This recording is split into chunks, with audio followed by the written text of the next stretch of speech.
Whoa! This is Synoptic and we're gonna do an Empire Total War commentary! Whoa! This is a 1v1 on Homestead and it's between Carswell TLG of Prussia and some kid called AVALON Princess or Sunshine. He keeps changing his name every 10 minutes or so. And he's playing as Spain. So let's take a look. You see, with the armies, Prussia has 6 line infantry, 1 lifeguard line infantry, 3 light and 1 long skirmisher units, 3 howitzers, 2 light dragoons, 1 elite heavy cav, and 1 hussar. Now the Avalon kid playing as Spain has 5 cazadors, 4 line infantry, 3 guard units, 1 general, and 1, 2, 3, 4, 5 light dragoons. So what basically occurs to me in a lot of battles is that most kids will like to use lots and lots of light dragoons, either because they like clicking on that button or they think it's really powerful. So back in the day, these light dragoons are very, very powerful. They had 90 range, that's been nerfed, but they continue to use them, and the most occurring thing I see nowadays is people shooting their own cavalry, because they like to bunch them all up, and when they all fire their auto fire, they'll shoot half their own cav, and that's still pretty nice to see, actually.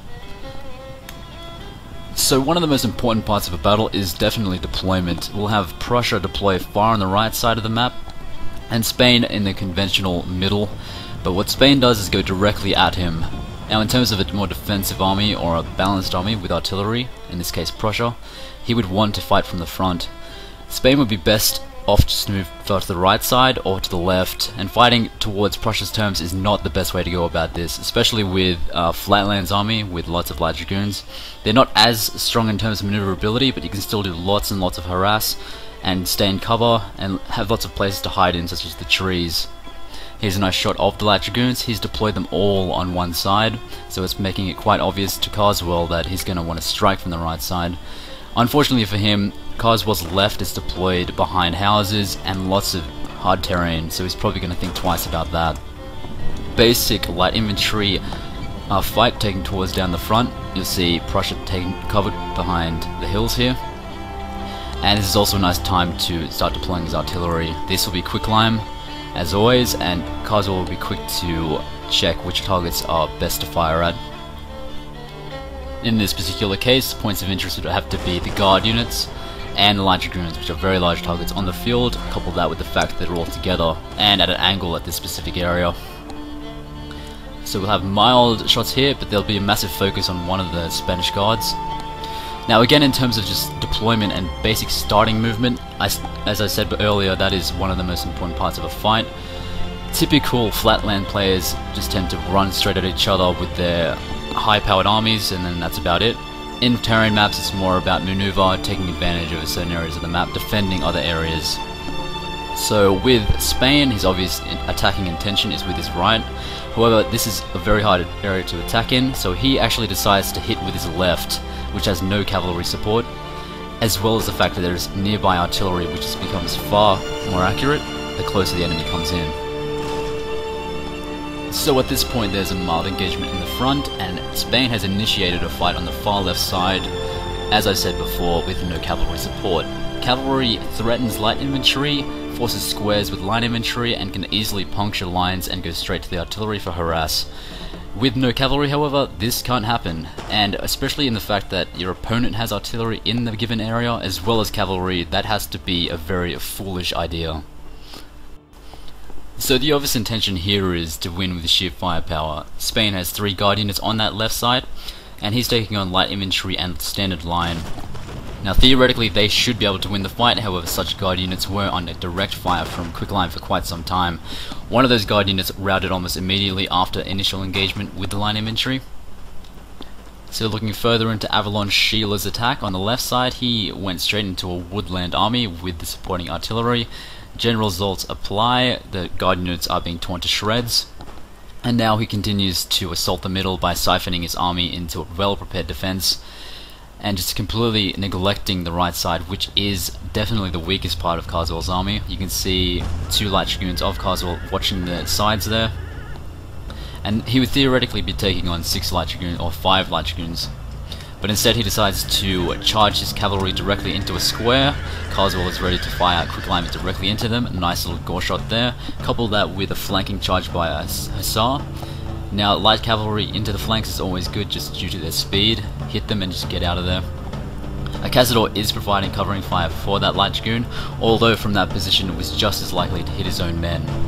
Now this after initial volley in the middle here is an excellent time to start your direct charges during the reload phase. It takes about a minute for most line infantry to go from one volley to the next. And what better unit you use other than heavy cavalry? You don't really need that many of heavy cav, especially elite heavy cav due to their cost, but these guys simply don't die, regardless of squares or anything. The only thing that's going to kill them is artillery and bullets. So after during the reload phase, these guys are excellent. You can just run them down the entire line and just cause squares everywhere. And at this point, Spain does start to assault with his light dragoons, although at pretty much the wrong time.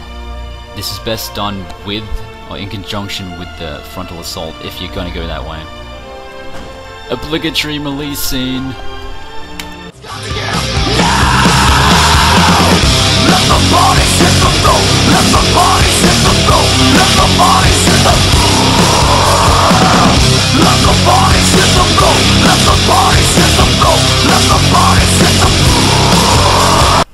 Whoa! Those bodies were definitely hitting the floor.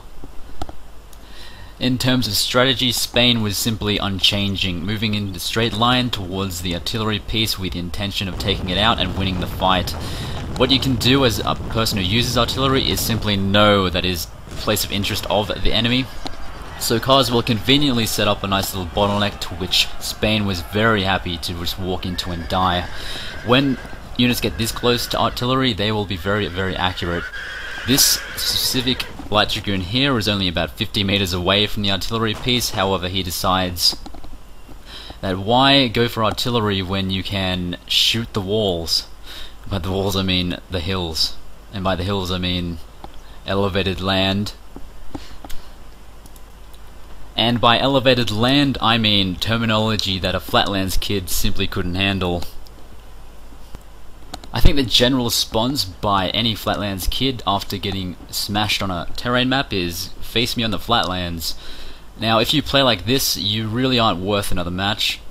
It's just walking into the straight line. Yes, that does work on Flatlands. It can work, it will win you games, especially against noobs where they'll practically lose straight up from the start with their ridiculous build. I know they like to use the default, and the default is always bad. So moving in a straight line, you're being very predictable. There is a lot of room in 1v1. You can move around, you can avoid artillery fire for a fair while. The range isn't too long, especially in this game. I think it's a bit longer in Napoleon. But in Empire it's not too bad, especially if you know how to treat artillery. In terms of howitzers, if you're taking on maybe 3 or more, you'd always want to stretch out your line infantry. Just take up a lot of space and slowly move in for the kill. Make it difficult for him to decide what unit to shoot at. Maybe condense a line infantry if you have guards and have him think, should I shoot the condensed line or still have a go at the elite infantry? That sort of thinking will win you the fight for sure. So it says my name at the top, that is Carswell. And I think I covered what happened is just basic movements and straight up from deployment. That will just lose you the fight if you don't change your tactics. And it has to be quite obvious to everyone by now, if you don't have artillery, you got a lot more men to spare. It's okay to lose men when you're coming in. Don't sit there and cry about it, you're wasting time. Just go in there and destroy them. And hopefully that helps. Good game to both players, and thanks for watching.